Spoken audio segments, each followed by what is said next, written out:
mystère de la vérité restauratrice Mivresse avec Dr Gaoudé, tu connaîtras la vérité et la vérité t'affranchira.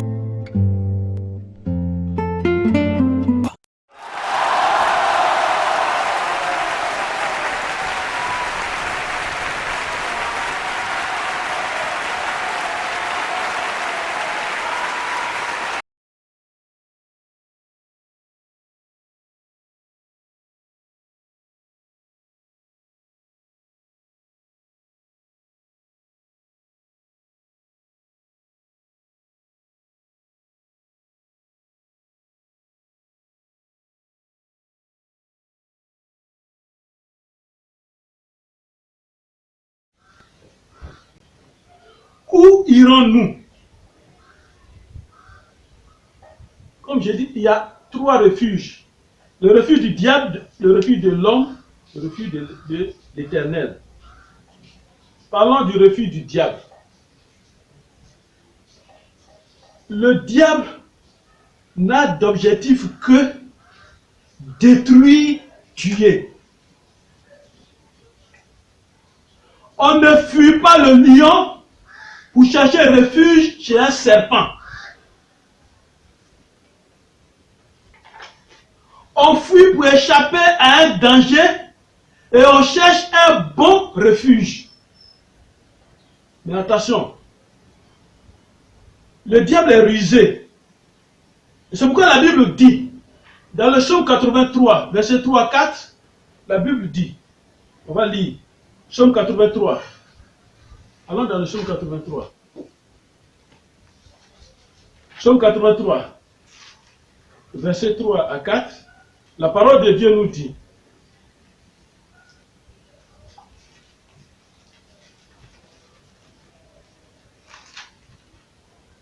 psaume 83, verset 3 à 4.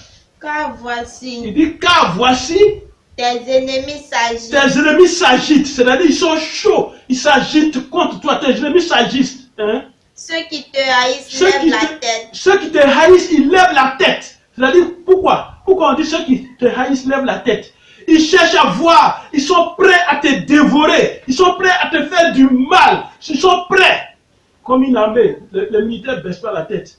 Mais ils s'en vont, ils vont contre toi parce qu'ils savent qu'ils vont faire quelque chose. Et qu'est-ce qu'ils font?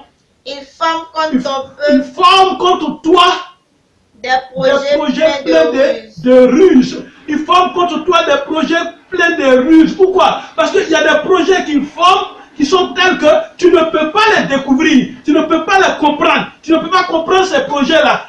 C'est tellement rempli de ruses. Quand tu vas voir certaines choses se manifester devant toi, tu vas penser que c'est normal, ce sont de bonnes choses. Mais c'est ce que tes ennemis préparent. Et puis il dit, et ils délibèrent contre ce que tu protèges. Et ils délibèrent contre ce que Dieu protège.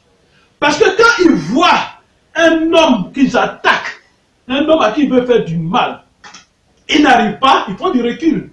Ils vont délibérer, ils vont chercher à comprendre, ils vont chercher à voir comment est ce type, comment est cette femme, pourquoi nous n'arrivons pas à la voir, pourquoi nous n'arrivons pas à faire du mal. Maintenant quand ils découvrent que c'est eux-mêmes leur fétiche, qu'un de leurs féticheurs lui a donné, on cherche à savoir maintenant qu'est-ce qui est derrière ce fétiche, comment ça a été composé. Ils délibèrent contre ceux que toi Dieu tu protèges. Amen. Maintenant dans ta vie spirituelle, quand ils voient que tu es un homme rangé, un homme spirituellement posé, alors qu'est-ce qu'il faut faire? Regardez pour Jésus. On a fouillé partout, ils ont fouillé dans la vie de Jésus, et ce qu'ils ont trouvé, c'est hors Jésus. Dans son groupe, il y avait Judas qui aimait l'argent. Amen. Et on continue jusqu'au verset 4, il dit, ah ouais, c'est ça, ils forment contre ton peuple des projets pleins de ruses. Amen. Dans Acte 13, verset 10, la parole de Dieu dit, homme plein de toute espèce de ruse et de fraude, fils du diable, ennemi de toute justice, ne cesseras-tu point de pervertir la voie droite du Seigneur? L'ennemi va toujours chercher à pervertir nos voies, parce qu'il a un objectif. Il va changer de stratégie à tout moment. Est-ce que tu es réellement accepté là où tu fuis pour te réfugier? Est-ce que tu es réellement accepté là? Nous les hommes, quand nous sommes poursuivis et menacés, si nos vies sont en danger, nous cherchons un abri. Mais où? Chez les mystiques, chez les féticheurs, chez les marabouts, chez les menteurs. On va voir un Dieu avec petit d. Lisons 1 Corinthiens 10. 1 Corinthiens, chapitre 10, verset 12-14. Verset 12-14. La parole de Dieu dit: ainsi donc, que celui qui croit être debout prenne garde de tomber. On est tous chrétiens. À des moments donnés, on pense qu'on est tellement bien devant Dieu. Mais la parole de Dieu te dit ce matin que celui qui pense être debout, être en forme, être bien, qu'il prenne garde pour pas qu'il tombe. Aucune tentation, amen, aucune tentation ne vous est survenue qui n'ait été humaine. Folie. Verset 13. Aucune tentation ne vous est survenue qui n'ait été humaine. Aucune tentation. Il n'y a pas de tentation devant vous. Et Dieu qui est fidèle, ne permettra pas que vous soyez tentés au-delà de vos forces. Dieu qui est fidèle, Dieu ne permet pas qu'on soit tenté au-delà de ce que nous pouvons faire. Mais avec la tentation, il va faire quoi? Il préparera aussi un moyen d'en sortir. Il prépare un moyen d'en sortir. Pourquoi nous parlons de ça? Parce que le diable est rusé. Le diable sait que tu as un refuge. Mais il va créer toutes sortes de tentations. Mais Dieu te donne le conseil ce matin. Il dit, avec la tentation, lui Dieu, il préparera aussi le moyen de s'en sortir. D'en sortir. Afin que vous puissiez la supporter. On continue au verset 14. C'est pourquoi, mes bien-aimés, fuyez l'idolâtrie. Fuyez l'idolâtrie. Amen. Amen. Voilà, fuyez l'idolâtrie. On ne cherche pas refuge chez un lion quand on est recherché par un serpent. Tu fuis les sorciers partout. Tu fuis les sorciers, pourtant ton âme est sous leur refuge. Regardez ce que la terre vit en ces derniers temps. C'était sida. Mais ce n'est pas fini. C'est pas fini. Alors, où se réfugier? Mais nous, on a trouvé notre refuge. C'est le préservatif. C'est l'abstinence. C'est-à-dire, on ne doit pas, il y a une loi de Dieu que le diable s'est arrangé à casser, à détruire. Il a dit, multipliez-vous, remplissez la terre. On ne doit pas se multiplier. On ne doit plus enfanter. Alors, nous avons contourné ce combat pour nous réfugier là où le diable veut. Et c'est là on est parti. Et la Bible dit, soyez sobres, veillez. Votre adversaire le diable, il rôde comme un lion rugissant, cherchant qui dévorer. 1 Pierre 5, verset 8. Attention, le diable rôde. Il n'a pas encore fini. Allons dans 1 Corinthiens 5. 1 Corinthiens 5. 1 Corinthiens 5. 1 Corinthiens 5, verset 11. La parole de Dieu nous dit. Maintenant, ce que je vous ai écrit, c'est c'est de ne pas avoir de relations avec quelqu'un qui se nommant frère est impudique et cupide ou idolâtre ou outrageux ou ivrogne ou ravisseur, de ne même pas manger avec un tel homme. Amen. Amen. Amen. Amen. C'est chez les idolâtres. Tu cherches un refuge. La parole de Dieu te dit ce matin, il ne faut pas aller là-bas. Remarquez bien. Quand tu vas chez les idolâtres, quand tu vas chez un féticheur, tu vas chez un marabout, il va t'exiger des choses. Entre nous. Amen. Entre nous.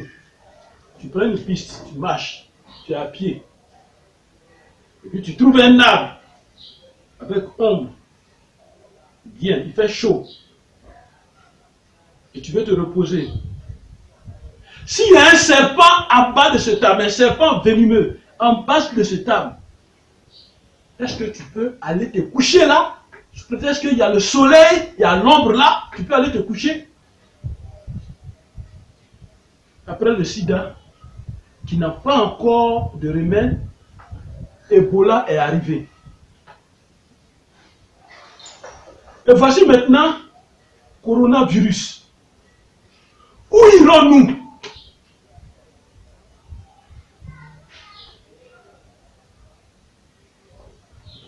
Où irons-nous? Nous avons eu peur des sorciers. Et nous avons choisi de vivre à la capitale. À la capitale de notre pays. Et c'est notre refuge. Le coronavirus a commencé par les capitales maintenant. Où irons-nous? Où nous cacher? Comment nous cacher? Amen. Où peut être le vrai refuge? Montre-le-moi, on va se cacher. Quand il y a un fléau, quand il y a eu des fléaux, il y a eu des plaies en Égypte. Dieu a donné des consignes à ses enfants. Dieu a donné des consignes à ses enfants quand il y a eu des fléaux, quand il y a eu des plaies en Égypte. Dieu a donné des consignes à ses enfants. On va lire ces consignes-là. Dans Exode 12. Exode chapitre 12. Suivez bien. À partir du verset 12, écoutons la parole de Dieu. Exode 12, à partir du verset 12. Exode 12, à partir du Verset 12 au verset 14. Verset 14. Il dit, Cette nuit-là, c'est Dieu qui parle à ses enfants. Il dit là, cette nuit, aujourd'hui là, je passerai dans le pays d'Égypte. moi l'Éternel, Et je frappe. je passerai dans le pays d'Égypte parce qu'il y a eu des fléaux. Il dit, je passerai dans le pays d'Égypte et je frapperai qui? Tous les premiers-nés du pays d'Égypte. d'Égypte. Depuis les hommes jusqu'aux animaux. Et j'exercerai des jugements contre tous les dieux de l'Égypte. Je suis Il l'Éternel. dit, j'exercerai des jugements contre les dieux de l'Égypte. Amen. Mes frères, mes soeurs, ce qui nous arrive, il n'y a qu'un seul Dieu. Mais quand il y a un autre Dieu qui veut se glorifier, Dieu exerce des jugements. C'est pourquoi il dit, j'exerce des jugements contre les dieux d'Égypte. Je suis l'Éternel. Quand il dit, je suis l'Éternel, ça dit, il n'y a pas un autre Dieu. Je suis l'Éternel. Je vais le faire. Et il dit quoi? Le sang vous servira de signe sur, Il dit, le sang vous servira de signe sur les maisons sur les où maisons. vous serez. Je verrai le sang et je passerai par-dessus vous. Il n'y aura point de plaie qui vous détruise quand je frapperai le pays d'Égypte. Amen. Amen. Dieu aime ses enfants. Quand il y a les fléaux, il y a les épidémies, il y a des contagions. Qu'est-ce que Dieu fait avec ce que nous vivons actuellement? Mon frère, ma soeur, c'est ta foi maintenant. On nous a donné des consignes, il faut les respecter. Mais nous sommes dans un combat où nous cherchons un refuge. Nous sommes dans un combat où le lion est au dehors. Nous sommes dans un combat. Mon frère, ma soeur, Dieu aime ses enfants. Et il te donne des consignes. Et il te dit aujourd'hui, ta maison où tu es. Quoi, ce frère est arrivé, puis on nous dit de rester dans la maison, de fermer les portes. Parce qu'il se promène dehors. Alors, toi, c'est un acte prophétique, un acte de foi. Quand tu vas ouvrir tes portes, les entrées de ta maison, le portail et tout ça, tu vas ouvrir. Tu vas poser ce acte prophétique. La parole de Dieu dit, il dit, le sang, parce qu'il a demandé aux enfants d'Israël, qui étaient en Égypte à ce temps-là, où il y avait les plaies, il dit, tuez un agneau, prenez le sang, mettez sur les cadres des portes, les fenêtres, mettez dessus. Et ça sera le signe. Parce que c'est un esprit de mort qui va se promener. Et actuellement, cet esprit de mort en train de se promener. Il ne respecte rien. Il passe partout. Il ne respecte rien. Il ne dit pas, c'est un grand industriel, c'est le plus riche de la terre, c'est le président, c'est ceci, cela. Il n'en tient pas compte.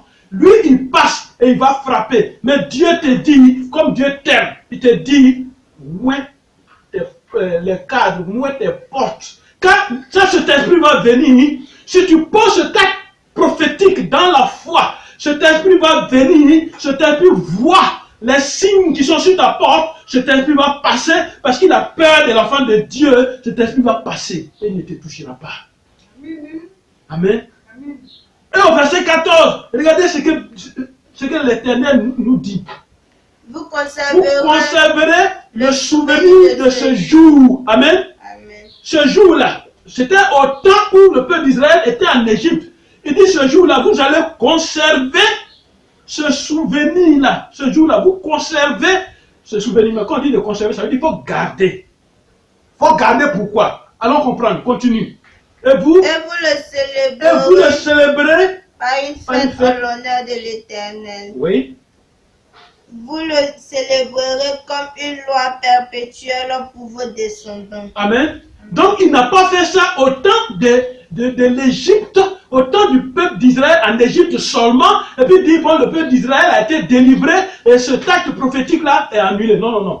Il dit, vous le célébrerez comme une loi. C'est comme une loi perpétuelle. Amen. Pour qui? Pour vos descendants. Les descendants, c'est qui? Nous. Aujourd'hui, nous sommes les descendants des enfants de Dieu. Amen. Et ce acte prophétique est toujours d'actualité. Amen. Regardez au verset 23. Qu'est-ce qu'il va nous dire? L'Éternel dit au verset 23. De ce même texte, Exode 12. Quand l'Éternel passera. Quand l'Éternel passera pour frapper l'Égypte. Amen. Un instant. Il dit quand l'Éternel passera pour frapper l'Égypte, parce que comment l'Éternel passe pour faire ces choses? Nous les humains, nous commettons des erreurs. Et ces erreurs-là nous affectent. Et ça envoie des épidémies, des fléaux. Ça peut être bon comme mauvais. Amen. Amen. Mais Dieu, comme nous avons dit, parce qu'il nous a mis le livre, il a mis le livre à vie devant nous. Nous avons décidé d'envoyer quelque chose sur la terre. Ok, Dieu dit, allez-y, fais. Alors ce matin, aujourd'hui, il te dit, quand l'Éternel passera pour frapper l'Égypte, parce que l'Égypte a voulu qu'on frappe. Qu'on frappe l'Égypte, l'ont voulu. Et puis il dit, pour frapper l'Égypte, qu'est-ce qu'il va faire? Et verra le sang sur le linteau. Et verra le sang sur les linteaux. Et verra ton onction sur tes portes, sur tes fenêtres. Il verra ce sang-là. Qu'est-ce qu'il va faire? L'Éternel. Et sur les deux poteaux, l'Éternel passera par-dessus la porte. Il passera par-dessus la porte. Et il ne permettra pas aux destructeurs d'entrer dans vos maisons pour frapper. Amen. Amen. C'est vrai, on nous a dit de nous confiner. On nous a dit de nous retirer. On nous a dit d'utiliser nos maisons comme des retraites. Amen. Amen. Mais il y a quelque chose d'important. Il dit l'Éternel passera par-dessus la porte. Il ne permettra pas aux destructeurs d'entrer dans vos maisons pour frapper. Le destructeur est dehors en ce siècle. Il est là, en cette année. Le destructeur est dehors. Nous ne le voyons pas. C'est une guerre chimique. C'est une guerre spirituelle. Le destructeur est dehors. Considérez ce combat. Et soyez prêts. Physiquement, mentalement, spirituellement, soyez prêts. Parce que il dit, quand il va voir cette onction-là, quand il va voir cette huile devant ta maison, sur ton portail, quand il va voir cela, il ne permettra pas à qui? Au destructeur. Il y a un destructeur satanique, au destructeur d'entrer dans ta maison pour frapper. Amen. Amen. Il y a un destructeur dehors. Il y a un vent mystique dehors. Un vent mystique dehors. Comment vous expliquer cela? Dieu peut-il permettre cela? Allons voir la suite, allez voir. Il y a un vent de mort dehors. Prions contre ce vent mystique pour que l'Éternel arrête ce vent mystique et ce vent de mort qui se promène dehors. Et ce vent ne calcule pas. Ce vent ne respecte pas. Ce vent ne considère pas. Ce vent a reçu des consignes. Il faut tuer une multitude. Ce vent ne tient pas compte de ton rang social. Il a frappé le premier-né même de Pharaon. L'enfant aimé de Pharaon, ce vent l'a frappé. C'est un mauvais vent. Un esprit de mort est à l'œuvre actuellement. Un esprit de mort est à l'œuvre actuellement. Il est passé par les guerres dans les nations. Il n'est pas satisfait. Il n'est pas satisfait. Parce qu'il sait qu'avec le bruit des armes, tu peux entendre le bruit et puis te cacher ailleurs. Aller dans d'autres pays où il n'y a pas de guerre. C'est un mauvais vent. Un esprit de mort est au travail. Un démon est en activité sur la terre.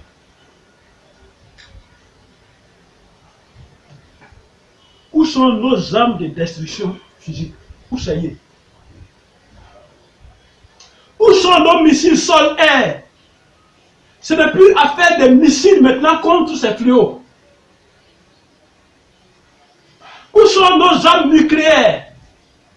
Nos bombes, où ça y est maintenant? Tu ne peux plus rien. Même les grandes nations pleurent. Allons dans Matthieu 24. Allons dans Matthieu 24. Que nous dit la parole de Dieu? Matthieu 24, au verset 33. La parole de Dieu dit, 33 à 39. Écoutons la parole de Dieu. Et Jésus nous parle. Jésus nous a prévenus. Matthieu 24, verset 33. Il dit de même, quand vous verrez toutes ces choses, sachez que le Fils de l'homme est proche à la porte. Amen. Amen. Amen. Amen. Sachez que le Fils de l'homme est proche à la porte. Je vous le dis en vérité, cette génération ne passera point que tout cela n'arrive. Amen. Le ciel et la terre passeront, mais mes paroles ne passeront point. Alors, quand il nous avertit, il dit, ma parole, ce que j'ai dit là, ça ne va pas passer. Pour ce qui est du jour et de l'heure, amen, personne ne le sait. Ni les anges des cieux, ni le Fils, mais le Père seul. Amen. Amen. Amen. Amen. Ce qui arrivera du temps de Noé arrivera de même à l'avènement du Fils de l'homme. Regardez les comparaisons qu'il va faire. Il parle de Noé il y a longtemps. Le temps de Noé. Mais il y a quelque chose que nous allons comprendre. Car dans les jours qui précèdent le déluge, c'est-à-dire avant qu'il y ait déluge, il dit quoi? Qu'est-ce que les hommes faisaient? Les hommes mangeaient et buvaient, se mariaient et mariaient leurs enfants, jusqu'au jour où Noé entra dans l'arche. C'est parce que nous vivons. On était contents, on va dans les maquis, dans les grands restaurants, on s'amuse, on va à la plage, on s'amuse, on prend de l'air, on va partout, on veut pour nos plaisirs, pour nous amuser. Il dit, ok, je vais frapper. Amen. Nous voilà, nous maintenant, on se retire dans les maisons. Il n'y a pas plage dans les maisons. Il n'y a pas maquis dans les maisons. Il n'y a pas mariage. Mariage maintenant, la même, on ne peut pas. On dit, il ne faut pas se regrouper. On ne peut plus. Amen. On ne peut plus manger ensemble dehors. On ne peut plus. Regardez comment nos vies sont devenues. Il dit, au verset 39, il dit, et il ne se doutait de rien. Voilà. À un moment donné même, c'est comme si on a oublié Dieu. Parce que tout est doux, tout est bon, tout est devenu calme. Il ne se doutait de rien. Il ne pensait à rien. Jusqu'à ce que le déluge vint et les emporta tous. Et puis ce qui me frappe, c'est qu'il dit, il lancera de même à l'événement du Fils de l'homme. Amen. Avant le déluge, qu'est-ce qui se passait? Regardez, allons dans Genèse 6. Qu'est-ce qui se passait avant le déluge? Genèse 6, verset 5. Qu'est-ce qui se passait avant le déluge? Regardez très bien. Il dit, Genèse 6, verset 5, il dit, l'Éternel vit que la méchanceté des hommes était grande sur la terre, et que toutes les pensées de leur cœur se portaient chaque jour uniquement vers le mal. Voilà. Tous ces fleurs arrivent, c'est vrai. Mais avant le déluge, qu'est-ce qui n'a pas plu à Dieu? La méchanceté des hommes. Au point où Dieu même dit, l'Éternel vit, au point où l'Éternel a vu la méchanceté des hommes, il a dit, la méchanceté des hommes était grande sur la terre. Actuellement, la méchanceté des hommes est devenue grande encore sur la terre. On peut égorger un être humain, c'est comme si on s'amuse. Et on y trouve du plaisir à tuer, égorger un être humain. Brûler un autre humain. Et toutes nos pensées, c'est uniquement vers le mal. Toutes nos pensées. Amen. Amen. Est-ce que ce n'est pas ce que nous vivons? C'est ce que nous vivons actuellement. Noé et sa famille ont trouvé refuge dans l'arche. Mais après le déluge, Dieu a pris quelle décision? Amen. Écoutez bien. Après le déluge, Dieu va prendre une décision. Et cette décision est précise. Dans Genèse 9. Amen. C'est une décision précise. Genèse chapitre 9, verset 11-12. Dieu va prendre une décision après le déluge. Et suivez-moi très bien. J'établis mon alliance avec vous. Aucune chair ne sera plus exterminée par les eaux du déluge. Il n'y aura plus de déluge pour détruire la terre. Voilà ce que Dieu a dit. Il a bien précisé. Hein? Il dit, j'étais fâché, j'ai utilisé l'eau pour vous balayer. Mais maintenant, là, je ne vais plus utiliser l'eau. Ce ne sera plus le déluge pour détruire la terre. Amen. Au verset... Et Dieu dit, c'est ici le signe de l'alliance que j'ai établi entre moi et vous. Et tous les êtres vivants qui sont avec vous pour les générations à toujours. Voilà, donc c'est cette alliance-là que Dieu a établie de génération en génération, ça nous a trouvé aujourd'hui. Amen. Et cette décision ne concerne que le déluge, mon frère, ma soeur. Elle ne concerne que le déluge.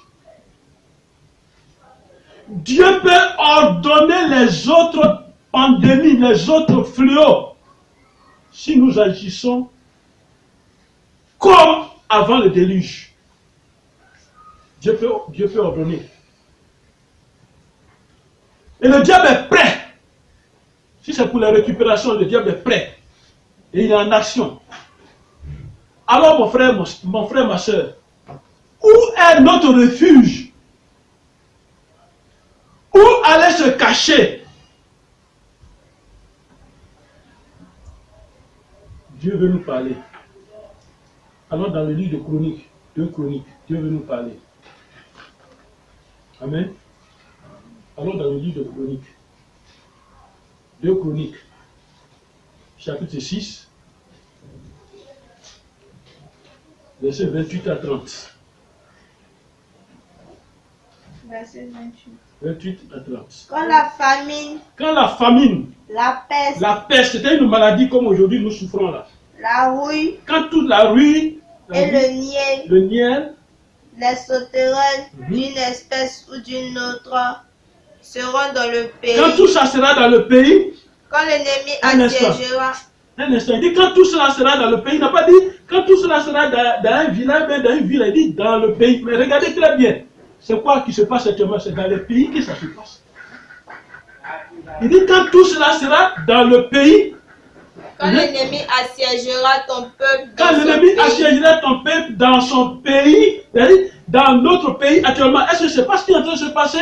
L'ennemi est en train d'assiéger, c'est-à-dire que c'est lui qui occupe, comme si on a fait la guerre, on nous a chassé des villes, des pays, et puis lui il occupe l'espace. C'est ce qui est en train de se passer maintenant. Dans son pays, dans ses dans ses portes, portes, quand il y aura des quand il y fléaux, aura des fléaux, voilà des ça, maladies des maladies quelconques, qu'est-ce qui va se passer? Dieu a déjà prévu et il nous donne des conseils, il nous parle.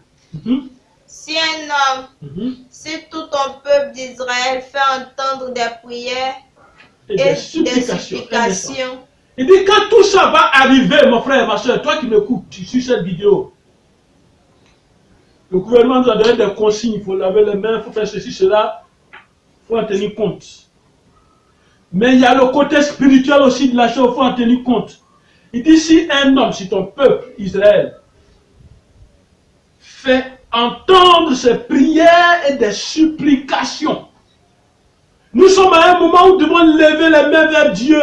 Parce que la parole de Dieu dit, je lève les yeux vers les montagnes d'où me viendra le secours. Le secours me vient de l'Éternel qui a fait les cieux et la terre. Avec des supplications, supplions notre Dieu. Et que chacun reconnaisse sa plaie. Tu as une plaie, il ne faut pas cacher devant Dieu. C'est entre toi et ton Dieu. Et que chacun reconnaisse sa douleur. Et étendre les mains vers cette maison, c'est-à-dire vers Dieu. Et il dit quoi au verset 30? exauce-le des cieux, Alors exauce-le des cieux. du lieu de ta demeure, Du lieu de ta demeure. et pardonne. Rends à chacun selon ses voies. Alors Dieu pardonne-nous. Pardonne-nous parce que c'est nous qui avons envoyé ces choses-là sur la terre. Toute personne qui va élever la voix ne dit pas moi-même, est-ce que je connais prière? Non. Tu n'es pas enfant de Dieu, tu n'es pas une créature de Dieu. Dieu attend quelqu'un qui va élever sa voix. Il n'a pas dit, il attend le plus grand dirigeant spirituel de la terre. Non. Dans ta maison, il attend tes prières, tes supplications.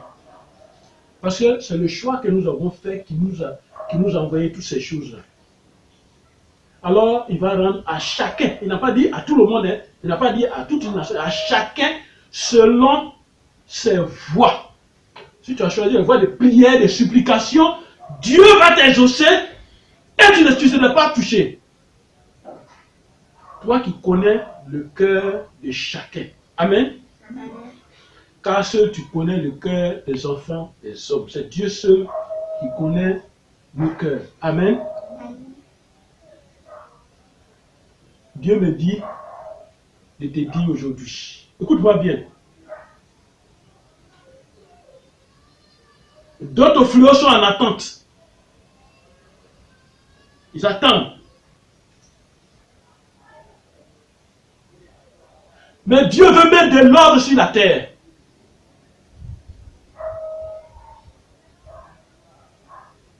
Parce que les humains que nous sommes, nous avons changé l'ordre des choses.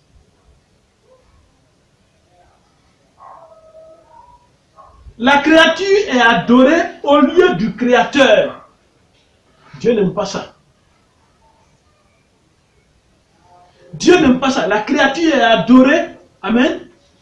Amen. Amen. La créature est adorée au lieu du Créateur. Où est notre refuge devant toutes ces situations?